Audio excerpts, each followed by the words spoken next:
Here at Sheyenne High School, education is valued and students have the opportunity to thrive in educational and co-curricular activities.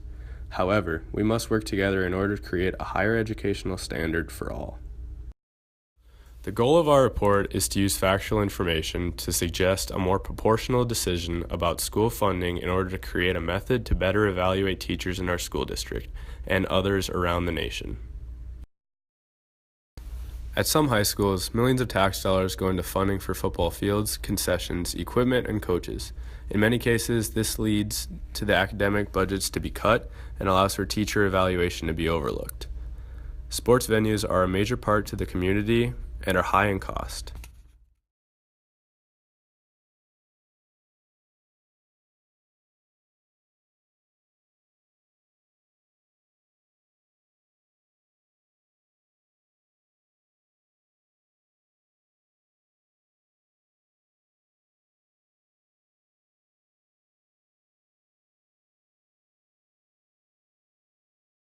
As seen in this graph, over half of the states have decreased per pupil spending since 2008, creating a lower budget for all academic services.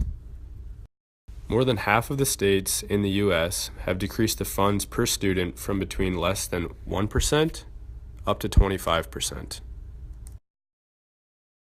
Schools across the country are reducing class sizes and failing to hire and retain proficient teachers.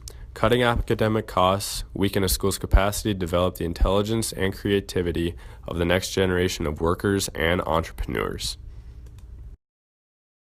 So how do these statistics affect us on a local level in the West Fargo School District? We had the opportunity to interview Mark Lemire, the district manager of all budget coordination, about how all money is spent in West Fargo.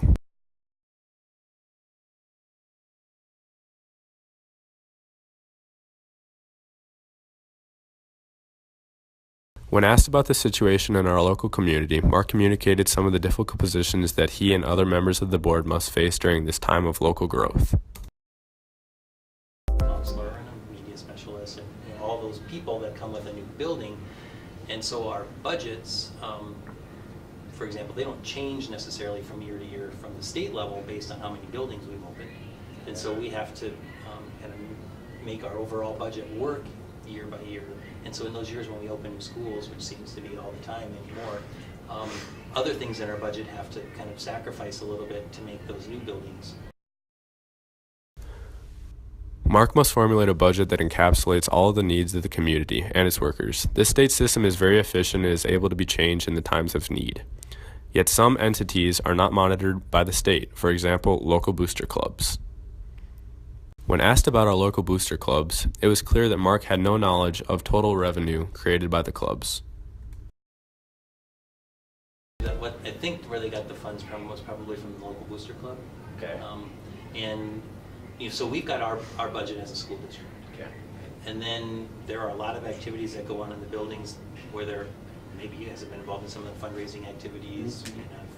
If you're in DECA or if you're in FCCLA or something, you're going to go to a national conference. You're probably raising money to get there. And then the booster clubs also participate. They're very heavy into the kind of co-curricular areas, so sports and drama and music. The amount of money collected from booster clubs is not monitored by the state level. This allows the school to have extra budget that is not monitored or mandated at any level. But are these extra dollars being spent in a beneficial way?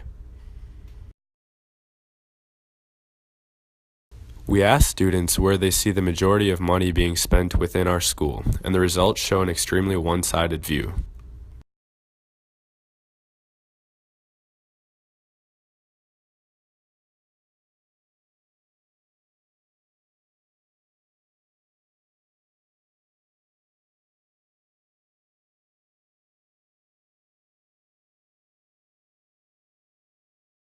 In the 2015-16 school year, West Fargo Public Schools was over $2 million under budget.